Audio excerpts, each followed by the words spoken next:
Sigamos con nuestro equipo Jersey Square y veamos lo que hicieron en las relaciones con los clientes.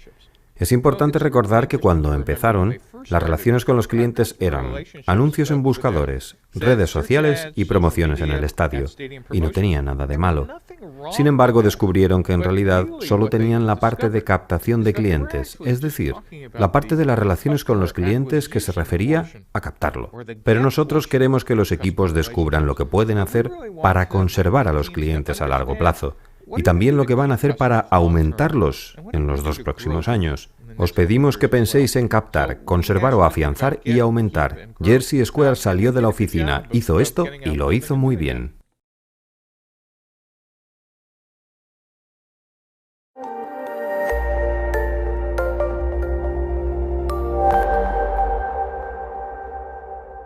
Hoy hablaremos sobre las fuentes de ingresos, cómo gana dinero su empresa. En las últimas lecciones hemos hablado de la propuesta de valor, segmentos de mercado, canales de distribución, relaciones con los clientes, captar, afianzar e incrementar clientes. Pero hoy hablaremos de las fuentes de ingresos. ¿Cómo ganáis dinero? Las fuentes de ingresos parecen algo muy sencillo. Responden a la pregunta, ¿cómo gana dinero la empresa de cada segmento de mercado? Solemos confundir a menudo la diferencia entre una fuente de ingresos y la fijación de precios, es decir, los dólares que cobraríamos por el producto, lo que es un error muy común. Lo primero que debemos saber es cuál es el valor por el que está pagando el cliente, lo que nos llevará a descubrir cuál es nuestra fuente de ingresos. Esta es nuestra estrategia. Después viene la fijación de precios, es decir, ¿qué táctica usamos? Por tanto, lo que trataremos de averiguar es, primero, nuestra estrategia, es decir, las fuentes de ingresos, y segundo, nuestra táctica, esto es, la fijación de precios. Y juntas hacen referencia a la forma en que una empresa gana dinero de cada segmento de mercado. Esta lección me gusta porque hay una serie de errores comunes que cometen tanto emprendedores novatos como expertos al pensar en los ingresos y la fijación de precios. El primero es dar por sentado que entienden las fuentes de ingresos, decir, ya lo pillo, las fuentes de ingresos se refieren al precio, al dinero que le cobramos a los clientes. Error. La fijación de precios es una táctica. El segundo error, aun sabiendo que la fijación de precios es una táctica, es fijar el precio de un producto en base a su coste de producción. ¿Y de qué otra forma se podría fijar? Si me cuesta 99 centavos producirlo, cobraré $1,25, un precio bastante razonable. Luego veremos por qué esto podría ser un error garrafal y podrían perder dinero. Finalmente, el tercer error sería creer que para entrar en el mercado, nuestros precios deben ser inferiores a los de la competencia. Si ellos cobran $5,000, nosotros cobrar $4,000. Nadie va a pagar más de lo que pagan a las empresas ya establecidas. Esta es otra estrategia que nos llevaría a la quiebra. Todo esto depende de lo que acabáis de aprender sobre los clientes, su reacción ante la propuesta de valor y de todo el trabajo que habéis estado haciendo a pie de calle. Todo ello será de gran ayuda cuando reflexionéis sobre los ingresos y la fijación de precios. Ahora hablaremos de cuáles son nuestras fuentes de ingresos y dentro de ellas de cómo fijamos el precio del producto. ¿Y en qué consiste exactamente una fuente de ingresos? Es la estrategia que usa la empresa para obtener dinero de cada segmento de mercado. Por tanto, si tenéis segmentos múltiples, podríais tener múltiples fuentes de ingresos. Pero antes de entrar en detalles, definiremos la fijación de precios como las tácticas para fijar el precio. Esto es, cuánto dinero se cobra a cada uno de los segmentos, o bien si es gratis. Dicho esto, ahora analizaremos las fuentes de ingresos con más detenimiento. Lo primero que debéis saber es qué cantidad están dispuestos a pagar los clientes. ¿Y cómo saberlo? Bueno, el primer día estaréis sentados en clase o en la oficina, haciendo simples suposiciones, diciendo, hipótesis 1, estos son mis clientes. Hipótesis 2, estas son las funcionalidades que les interesan. Hipótesis 3, esto es lo que están dispuestos a pagar. Sin embargo, habréis hablado ya con un sinfín de clientes y sabréis qué es lo que estos valoran, información que usaremos para averiguar cuáles son las fuentes de ingresos y la fijación de precios. También habréis descubierto cómo pagan los productos hoy en día, así como lo que están pagando ya. Es decir, cómo y cuánto pagan. Dicho esto, veremos, en general, las opciones de fuentes de ingresos en el nivel más alto posible.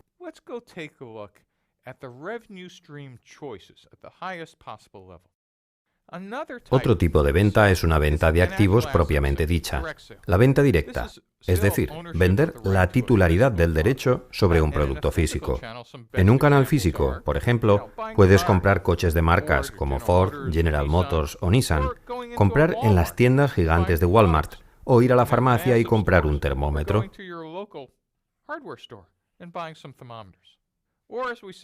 O bien podría haber una estrategia de cuota por uso, proporcional al uso del servicio. Algunos ejemplos son las compañías telefónicas, que cobran de acuerdo al uso del móvil, ya sea voz o datos, pagando una cuota proporcional a los servicios. En caso del desarrollo web, el servicio online de Amazon explica la explosión de la web, puesto que ya no tenemos que comprar hardware, sino pagar por usar su sistema o el tamaño de la base de datos. En FedEx, ahora se paga por cada sobre o paquete que se envía. Un último ejemplo, la energía eléctrica que se suele medir con un contador y pagar según el consumo. Con las empresas de energía solar, esto cambia, y mientras que la energía es gratuita, su modelo de negocio se basa directamente en la venta de paneles. Con las cuotas por suscripción, en lugar de pagar por el uso, se paga una tarifa plana al mes por el acceso continuo al servicio.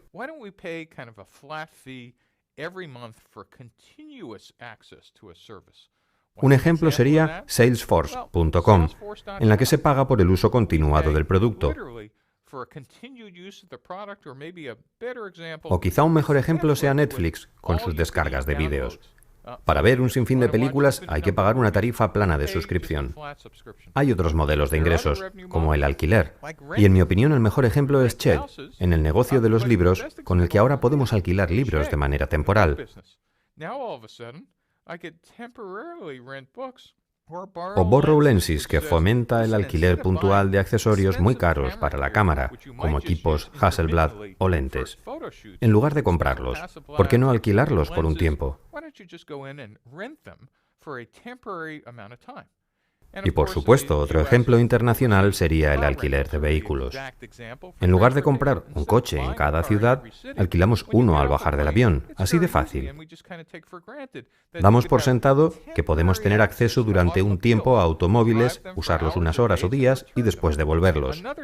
Otro ejemplo son las licencias. Se paga una tarifa por el uso de propiedad intelectual. ¿Algún ejemplo de uso de la propiedad intelectual? Bueno, si alguna vez habéis usado algún programa de un fabricante de ordenadores, os felicito si habéis leído alguna vez la letra pequeña, por ejemplo de Microsoft o Electronic Arts o incluso de Apple. No somos dueños del programa. En realidad lo usamos bajo una licencia. ¡Sorpresa!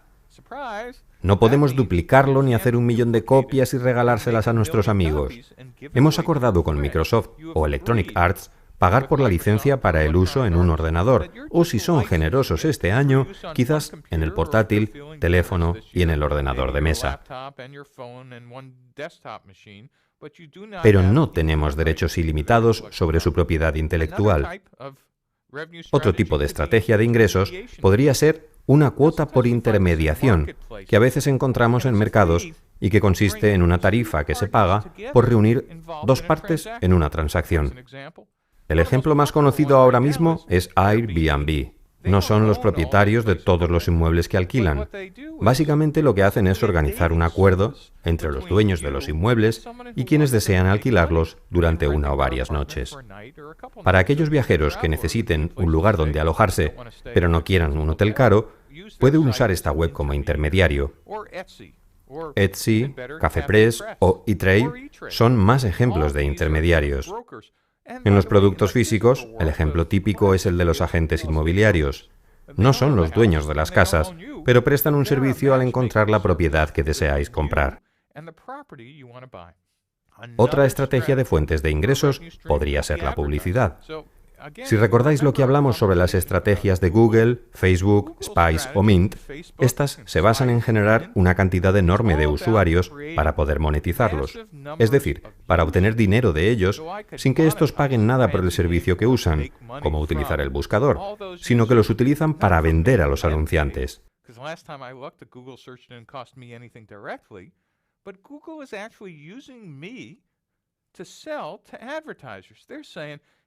Google dice, hey, si queréis ver a gente como Steve, lo único que tenéis que hacer es pagarnos por acceder a estos grupos de personas. Además, podemos segmentarlos por palabras y campos de interés. En resumen, las fuentes de ingresos se podrían considerar un grupo de posibles estrategias, y dentro de ellas podríamos encontrar diferentes estrategias de fijación de precios. Lo repetiré. Hemos hablado de las fuentes de ingresos, pero si lo pensáis, no de cuánto cobrar. Hemos hablado de las posibles formas de cobrar, licencias, intermediarios, venta directa, pero ¿y de la fijación de precios en sí misma? ¿Cómo fijamos los precios? Veamos. La fijación de precios viene a ser una táctica. Lo primero es averiguar qué fuente de ingresos vais a usar para el segmento de mercado. Existen dos clases de precio. Por un lado, tenemos los precios fijos, que como su nombre indica, son fijos, no hay regateo. A la hora de fijar el precio fijo, ¿cómo lo hacemos? Partiremos del valor que nos cuesta producir el producto y le agregaremos el margen de beneficio fijo, lo que yo crea que debería tener de beneficios. Es muy sencillo. Es el coste más el margen, lo que da como resultado el precio mínimo de mercado.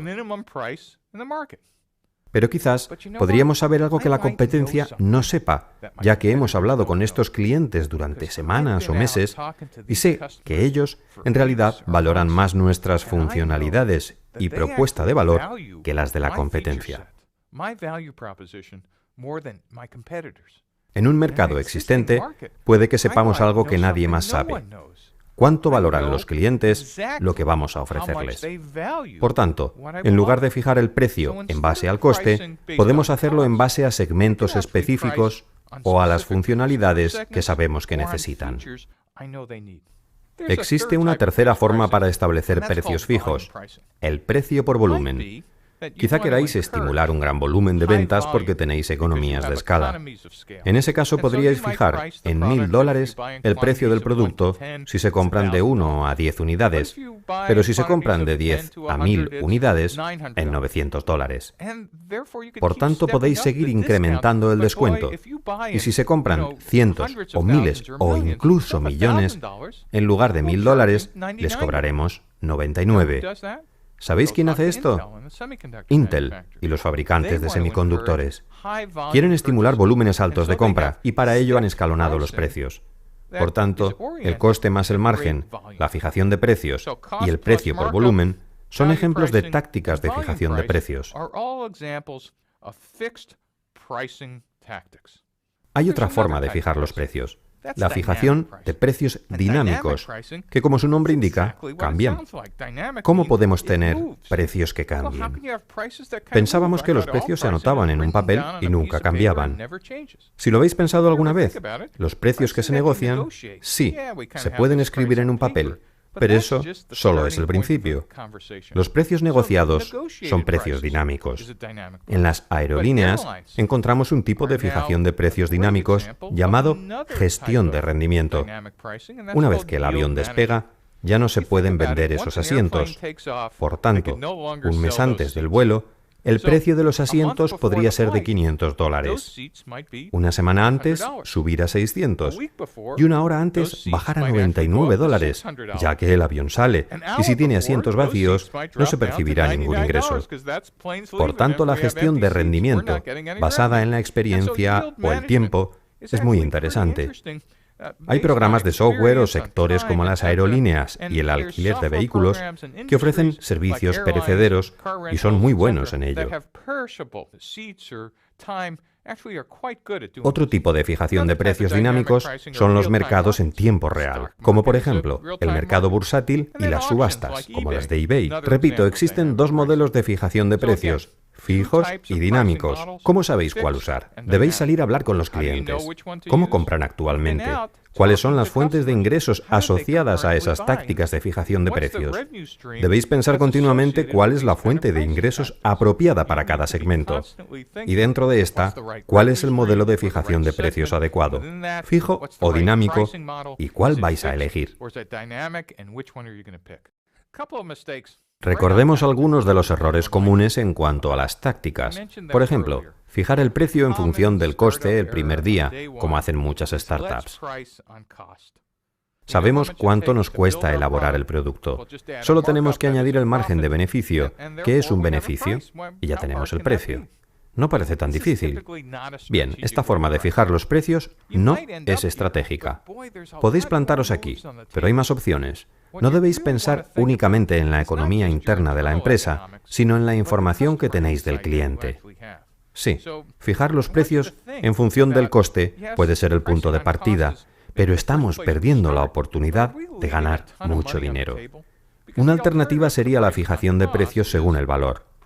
¿Sabéis lo que piensa vuestro segmento de mercado acerca del valor de vuestra propuesta de valor? ¿Se trata de tiempo que ahorran? ¿Mayor eficiencia? Acordaos sobre los problemas y beneficios para este segmento. ¿Qué es lo que valoran? ¿Por qué les estáis ahorrando un montón de dinero? Los clientes no tienen por qué querer pagar un precio que no se base en el coste, pero los directivos de startups y marketing inteligentes pueden convencerles de que en lugar de pagar en función del coste, en realidad deberían pensar en que su empresa es única y que les proporciona el máximo valor, y no exclusivamente el producto más barato. Otro aspecto que influye en la fijación de precios y que debe tenerse en cuenta es el siguiente. En un mercado existente, acordaos que existen mercados existentes, resegmentados, nuevos mercados o mercados clon. ¿Debemos tener en cuenta a la competencia? ¿Hay monopolio, duopolio, oligopolio? Es decir, ¿hay jugadores dominantes que marquen la pauta de la fijación de precios en nuestros mercados? En este caso debemos saber qué producto ofrece la competencia, cuáles son los costes y precios, qué precio hará que se sientan peor, y sobre todo, ¿podemos usar estrategias como vender a precios inferiores, crear valor a través de la innovación o crear un nuevo nicho de mercado? Todo esto se debe tener en cuenta. Si hay jugadores dominantes en un mercado existente, podríais utilizar la fijación de precios como una estrategia, no como una reacción. Algo que quiero resaltar, ya que lo hemos mencionado, es la diferencia entre los mercados unilaterales y los multilaterales. En los mercados unilaterales, el cliente es tanto usuario como pagador. No hay usuarios ni pagadores aparte. Y eso sois vosotros. ¡Felicidades! Sois los clientes y vais a pagar por el producto. Sin embargo, en los mercados multilaterales puede haber usuarios, pero también otras personas, que serían los pagadores. El ejemplo que seguimos usando es Google, porque todo el mundo, en algún momento, ha sido usuario de Google. Cuando usáis la barra de búsqueda de Google, una parte del mercado multilateral. Sois los usuarios, pero no el pagador porque no estáis pagando el producto. Aunque en realidad sí lo estáis pagando, de manera implícita, porque existe otra parte, que son las personas que usan Google AdWords para buscar palabras clave. En los mercados multilaterales, la startup se suele preocupar de captar una cantidad enorme de usuarios y después encontrar la forma de monetizarlos.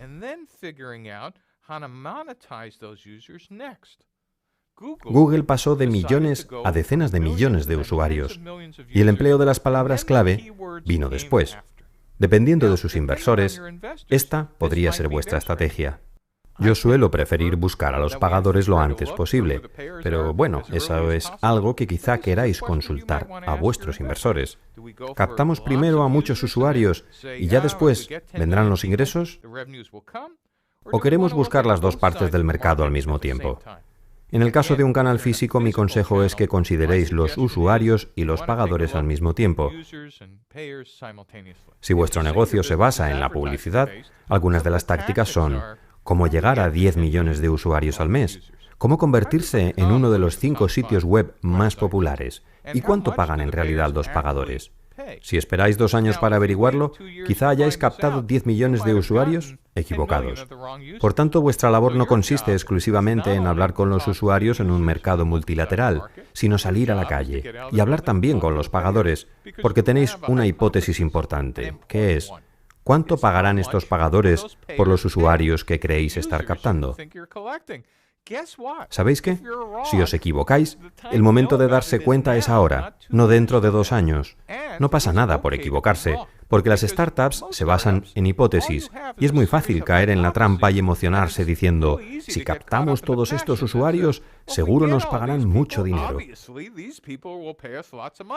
Pero en cuanto salimos a la calle, eso que parece tan obvio, quizá en realidad no sea así. Por tanto, trataremos de conseguir los datos lo antes posible, y luego iterar y pivotar. No os preocupéis si os equivocasteis con vuestras hipótesis en el modelo de ingresos. Es mejor saberlo antes de empezar a gastar fondos y de desarrollar gran parte de la propuesta de valor en torno a un modelo erróneo.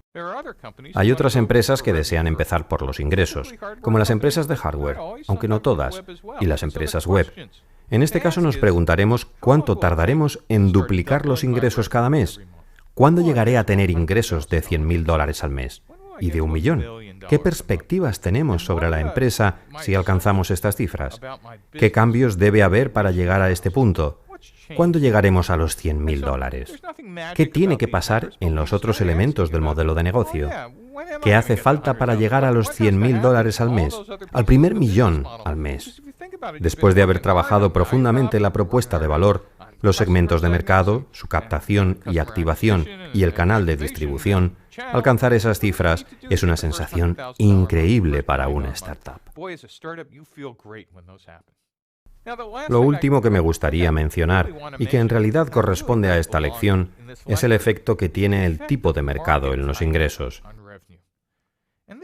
Esto es muy interesante. ¿Habéis oído hablar de algo llamado la L invertida? Se trata de un tipo de curva con la forma del dibujo. Este tipo de curva en realidad representa a las startups en un nuevo mercado. ¿Y por qué?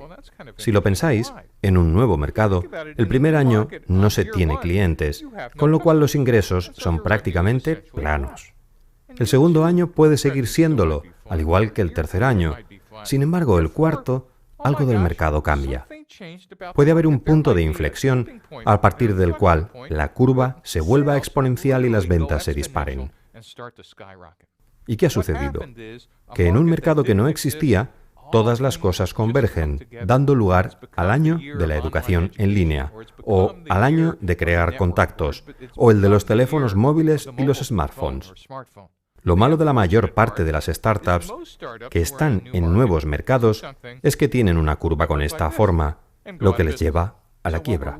Por tanto, esperamos poder influir e incidir en este punto de inflexión mediante nuestras estrategias de clientes, propuestas de valor y las estrategias para captar, fidelizar e incrementar clientes. Pero lo principal es conseguir todo el dinero posible, porque en un nuevo mercado casi ninguna startup puede incidir en la difusión de la innovación por sí sola. Deben pasar otras cosas.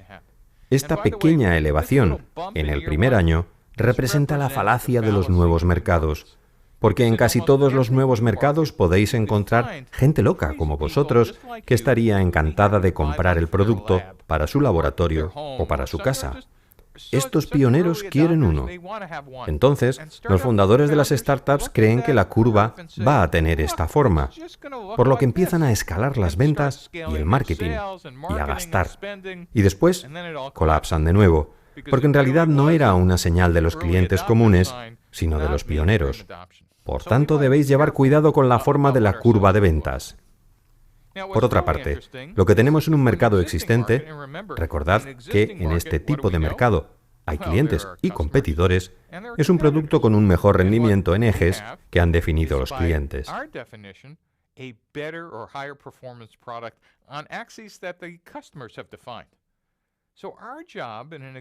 Nuestra labor en un mercado existente consiste en ir ganando participación en el mercado a las empresas ya establecidas.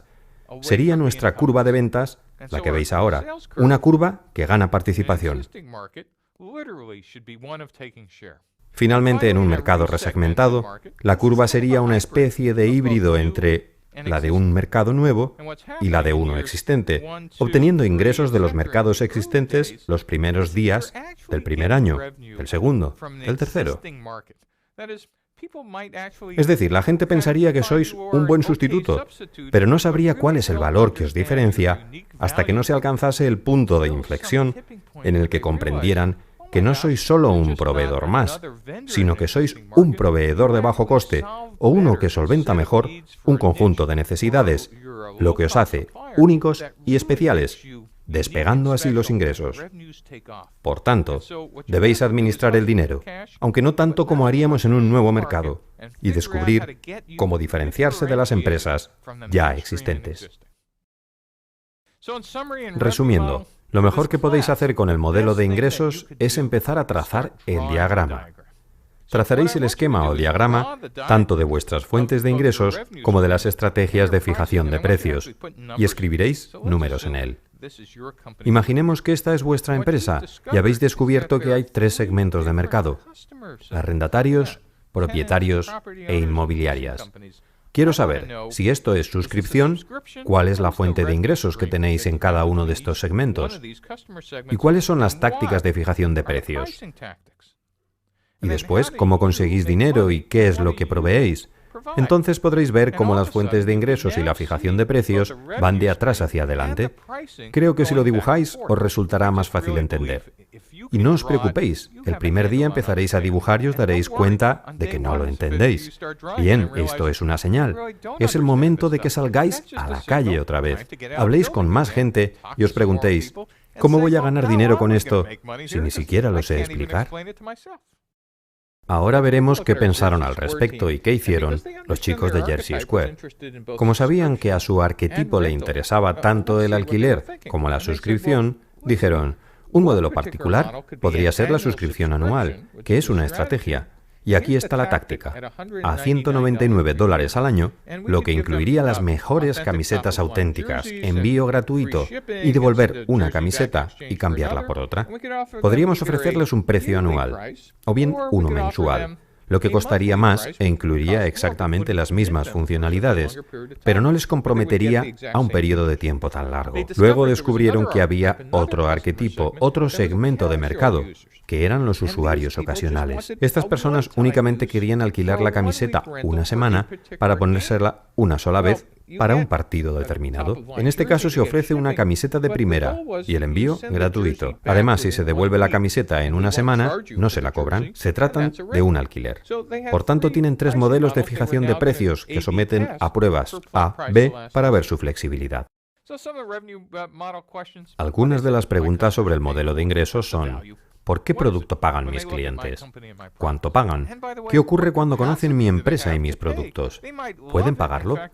De hecho, todo el que ve un Ferrari podría decir, me encantaría pagar por eso, pero mi pareja no me dejaría. O simplemente no tengo el dinero. Es decir, el mercado total disponible de usuarios potenciales cubre vuestras necesidades de ingresos. Quizá hayáis desarrollado un producto tan caro que el segmento al que lo dirigís no se lo puede permitir. Entonces, ¿cómo empaquetaréis vuestro producto? Y no me refiero al paquete que lo envuelve. Otro error que cometen las startups, especialmente las startups de ingeniería, es incluir todas las funcionalidades posibles en el primer producto, sin pensar que quizás se podría desfragmentar el producto, es decir, separar las partes y ofrecerlas como productos complementarios o adicionales, o productos independientes. La forma en que empaquetéis los productos no debe ser una decisión exclusiva de producción, sino que debería basarse en el valor. Y como ya hemos dicho, lo mismo ocurre con la fijación de precios. ¿Cómo vais a fijar el precio? ¿Qué tácticas vais a emplear? Algo en lo que deberíais pensar también es el tamaño estimado del mercado y la cuota que, siendo realistas, podríais obtener. ¿A cuánta gente podéis vender con vuestro canal de distribución? Si tenéis personal de venta directa, haced los cálculos. ¿A cuántos clientes pueden llamar y a qué precio?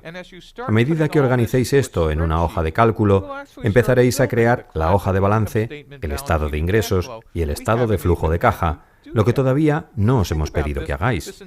Lo dicho hasta ahora se resume básicamente en cómo obtener los datos básicos para organizar un modelo de ingresos que se base en datos reales y no ficticios.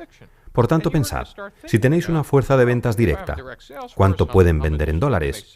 O si empleáis un canal indirecto, ¿cuánto venden a otros clientes?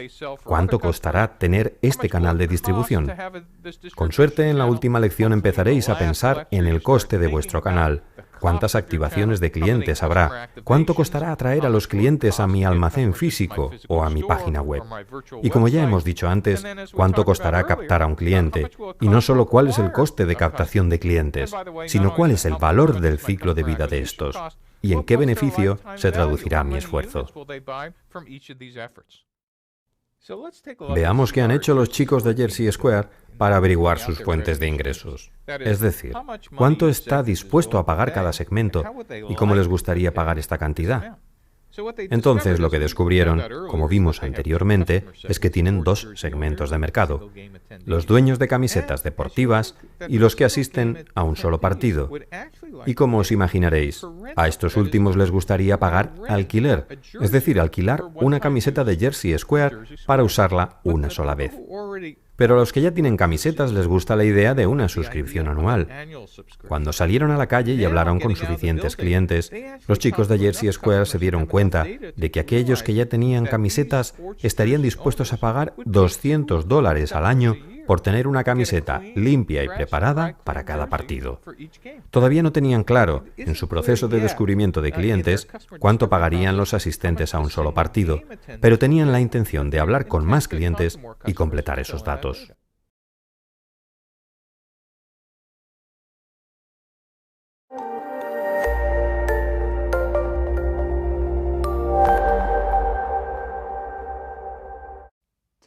En esta lección hablaremos sobre los socios. ¿Quiénes son vuestros proveedores y socios clave? Ya hemos hablado de las propuestas de valor, los segmentos de mercado, los canales de distribución, las relaciones con los clientes y las fuentes de ingresos. Ahora vamos a hablar sobre nuestros socios. Los socios son otras empresas que os proporcionan recursos. Pueden ser socios o proveedores, pero en cualquier caso son necesarios para que vuestro modelo de negocio funcione. Os pueden proporcionar recursos, actividades y otras cosas que sean fundamentales para que vuestra empresa tenga éxito. Lo que debéis saber es qué tipos de relaciones o asociaciones debéis establecer con ellos. Alianzas estratégicas entre empresas no competidoras, empresas conjuntas, coopetición. ¿Qué vais a hacer vosotros? ¿Qué van a hacer ellos? Por tanto, en esta lección vamos a explicar las diferencias, las dificultades y los logros en cada una de ellas. ¿Qué define a un socio? Esto tiene que ser una vía en dos sentidos.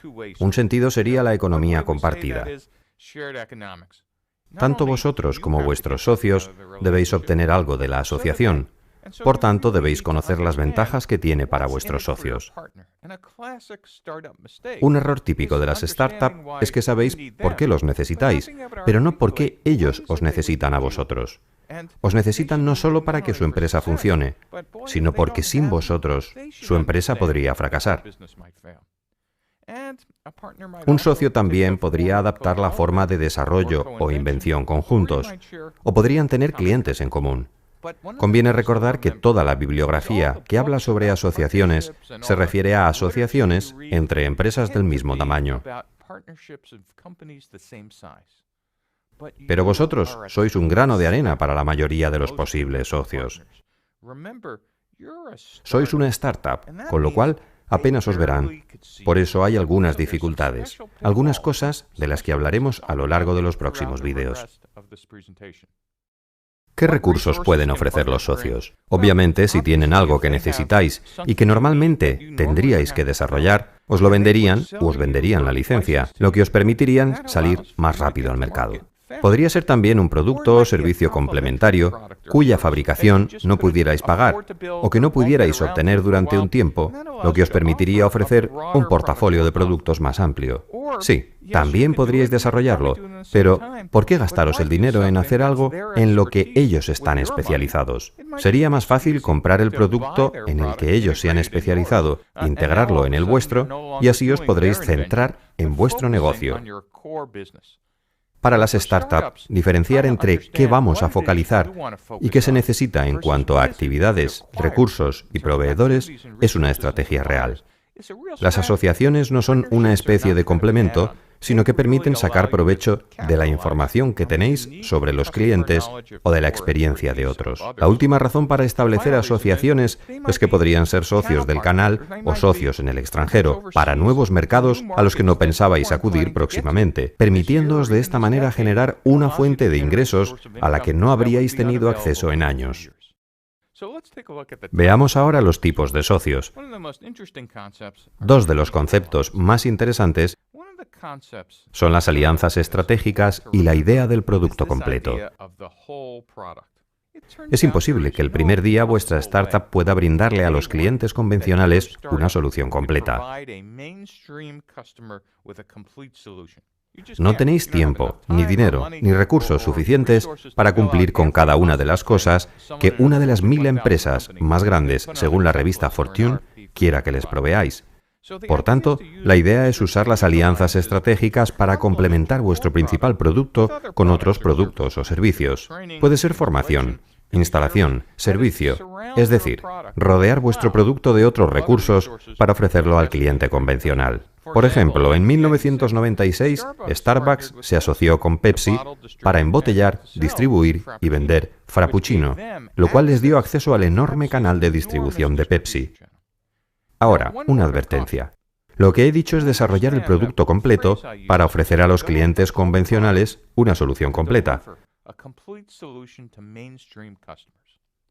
Pero las startups suelen cometer el error de pensar que están vendiendo al cliente convencional el día que hacen el primer envío. Resulta que la mayoría de startups que no están en un mercado existente no venden al cliente convencional, sino a locos como vosotros.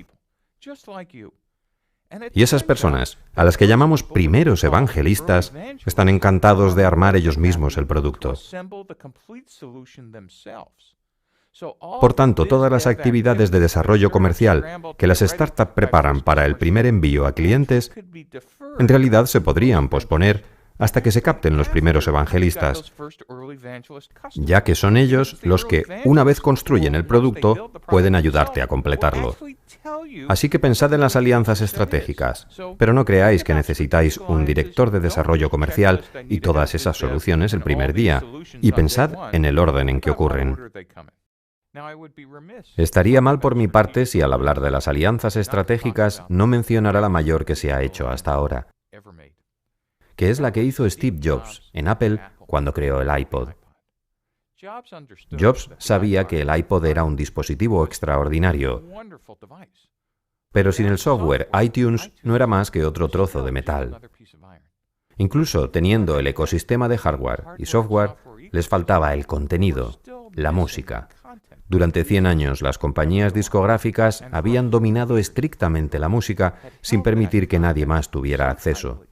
Pero hubo un momento en la historia, gracias a Napster, en el que se sintieron amenazadas, y Jobs comprendió que había una oportunidad de crear alianzas estratégicas que nadie más había logrado hacer.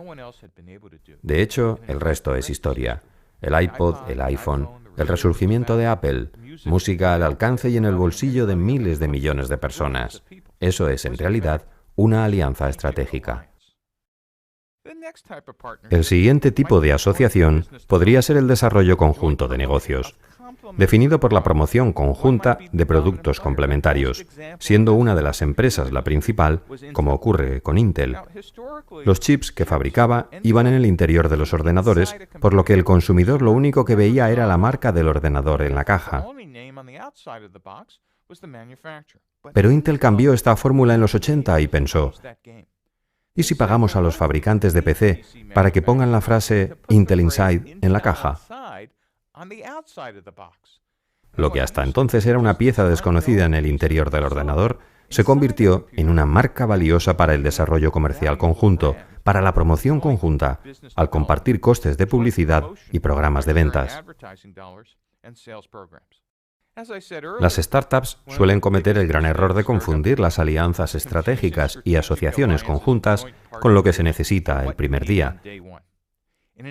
En un mercado existente podríais necesitarlas, pero en un mercado resegmentado o en un nuevo mercado, los primeros evangelistas no las necesitan, por lo que os debéis preguntar, ¿cuándo debo establecer asociaciones conjuntas? ¿Cuándo voy a llegar a los clientes convencionales? Recordad que la mayoría de estas asociaciones suele fracasar. Aparentemente, el siguiente tipo de asociación es el menos probable. Cuando los competidores se unen para hacer algo por el sector, como por ejemplo ferias comerciales, asociaciones del sector, etc. El Grupo de Acción de la Industria del Automóvil tiene 900 miembros que compiten entre ellos para vender los mismos productos. La Semana de la Moda de Nueva York es otro ejemplo. Todos los proveedores de la moda de alta costura se reúnen y trabajan juntos para promover una visión común del sector. La coopetición o competencia corporativa es otra área potencial para encontrar socios. Las especificaciones del sector, los comités técnicos. Veréis competidores que fuera de ese ámbito, por lo general, lo único que hacen es atacarse unos a otros al tratar de definir unas especificaciones técnicas comunes. El último tipo de asociación se produce con los proveedores clave. Existen dos tipos. Uno, la subcontratación de una parte de la empresa con un tercero, como la contabilidad o una parte de vuestras ventas. Por ejemplo, los médicos delegan el análisis de radiografías a técnicos habilitados para ello. Vuestra cadena de suministro podría ser otro ejemplo, o incluso podríais subcontratar una línea completa de producción a una empresa externa, similar a lo que hace Apple con Foxconn, o bien tener proveedores directos tradicionales. Ellos se limitan a enviar vuestros componentes, materias primas, hierro y mineral de hierro para fabricar acero, etc. Antes no se consideraba a los proveedores como una alianza, sino como un coste de los bienes. Ahora sabemos que para optimizar el uso de nuestros recursos, necesitamos establecer una relación en la que se les trate como socios. Tanto ellos como nosotros tenemos que estar implicados para ganar. Comprender que esto es más que una simple transacción financiera. Así que a medida que crezca vuestra startup, buscad socios, tratad de establecer relaciones largas y duraderas. Lo de tener socios parece fantástico, pero ¿qué podría salir mal? Veamos los riesgos que entrañan las asociaciones. Todos hablan de las ventajas que tienen cuando se asocian, y de hecho las empresas grandes siempre crean alianzas. Pero ahora hablaremos de los riesgos de las alianzas con grandes empresas. Una de las alianzas más desastrosas del siglo XX y XXI ocurrió cuando Boeing estaba construyendo el modelo 787, su nuevo jet de fibra de carbono con tecnología exclusiva. Decidieron ir más allá y hacer algo que ningún otro fabricante de aviones había hecho nunca.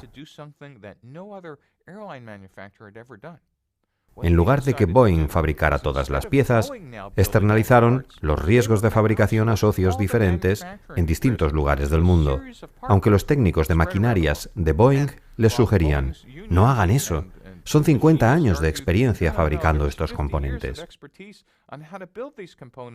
Pero Boeing, a raíz de otras presiones financieras y del sindicato, pensó que sería una estrategia mucho más inteligente fabricar el fuselaje central en Italia, los estabilizadores en otro lugar, el fuselaje delantero en otro diferente, hasta que de repente su cadena de suministro estaba esparcida por todo el mundo y la mitad de las piezas las habían hecho personas que nunca antes habían fabricado componentes de aviones. En el papel parecía estupendo, les ahorraría enormes costes de fabricación, pero resultó ser la peor decisión comercial del siglo XXI, ya que fueron contables los que decidieron, no ingenieros. Los socios de Boeing retrasaron el programa unos 3 o 4 años porque se tuvo que trabajar el doble. Las piezas no encajaban o no funcionaban, y estos eran simples muebles. Eran aviones que iban a transportar a cientos de personas y no había posibilidad de cometer errores. Boeing tuvo que volver a contratar a gran parte del personal del que había prescindido y reintroducir su experiencia y supervisión. He nombrado a Boeing no para criticarlo, sino como ejemplo, para que comprendáis que incluso las empresas más inteligentes establecen asociaciones que parecen geniales en el balance, pero al fin y al cabo, los balances no determinan las alianzas, las determinan la competencia técnica, las necesidades de los clientes y la capacidad de entregar un producto terminado de buena calidad. Ahora pensemos en los riesgos de la gestión de alianzas. El más grave es lo que yo llamo incompatibilidad de impedancias, es decir, una startup apenas aparece en el radar de las grandes empresas. De hecho, todo el personal de vuestra empresa probablemente sea menor que el personal administrativo del presidente de alguna de estas empresas. Otro riesgo. El cronograma más prolongado de vuestros socios se convierte en vuestro elemento más prolongado. ¿Y esto qué quiere decir? Lo he visto muchas veces. Las grandes empresas dicen, decidiremos eso en la reunión de planificación. Entonces vosotros preguntáis, ¿y cuándo es la reunión de planificación? Ah, esta reunión es trimestral. 90 días es mucho para una startup, ya que éstas toman decisiones en 1 hora y media. Y de repente, su cronograma más prolongado para la reunión de planificación y toma de decisiones se convierte en vuestro elemento más prolongado. Y si trabajáis a un ritmo intenso, como buena startup, vuestros socios os están retrasando. El tercer aspecto es que cuando usáis alianzas estratégicas o empresas conjuntas, no está claro a quién le corresponde el cliente. Y de hecho, si estuviera fijado, las grandes empresas dirían, tenemos a 1000 trabajadores, no os preocupéis, ya nos encargaremos nosotros. Vuestro producto para esas miles de personas podría ser un pequeño asterisco en la página 49 de su lista de precio de venta. Cuando creéis empresas conjuntas, aseguraos de quién tiene la visión, porque los productos creados por consenso quizá sean lo peor para una startup, ya que los objetivos suelen ser distintos.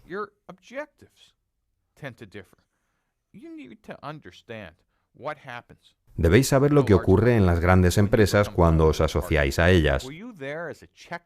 ¿Entrasteis porque alguien así lo creyó oportuno? ¿O erais totalmente indispensables para que su empresa triunfase? No debéis confundir que una empresa de gran nombre se interese por vosotros con un posible evento de liquidez. La mayoría de estas alianzas fracasan. No hay que olvidar que esa persona de la gran empresa con la que negociabais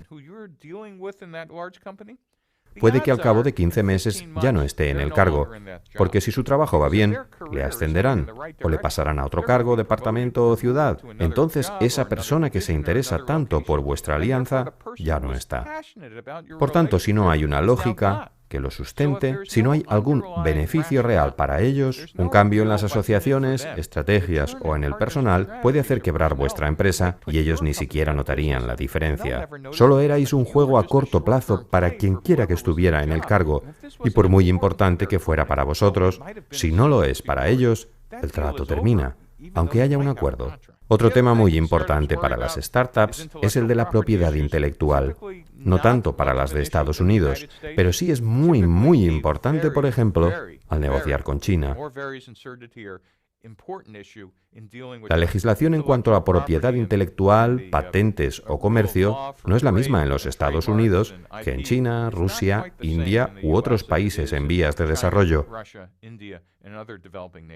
Por lo que debéis llevar cuidado en este tipo de temas, ya que no se debe actuar de la misma manera. El último elemento. Es difícil poner fin a estos acuerdos. Pudo parecer una buena idea cuando vuestra startup estaba en apuros, pero meses después, cuando os llueven los ingresos, os dais cuenta de que les habéis dado a estas grandes empresas conjuntas o alianzas estratégicas, recursos u otras cosas que nunca hubierais dado 2 años después. Por tanto, pensemos detenidamente, ¿qué va a pasar en 2 años? Una de las mejores cosas que le podría pasar a una startup es que una gran empresa dijera, queremos invertir, hacer algo con vosotros. No queremos ser solo un proveedor o una empresa conjunta. queremos invertir dinero en vuestra compañía. Y siempre veo emprendedores que exclaman contentos: la persona X quiere invertir en nuestra empresa. ¡Qué gran idea! Claro que es una gran idea, pero os debéis remangar la camisa y considerad detenidamente qué ventajas tiene para vosotros y para ellos. Obviamente, si tenéis una empresa de base tecnológica, lo primero que querrán es tener acceso a vuestra tecnología. ¡Felicidades! Pero su objetivo no es hacer de vosotros una gran empresa, sino que la suya crezca. Debéis saber qué clase de trato están buscando.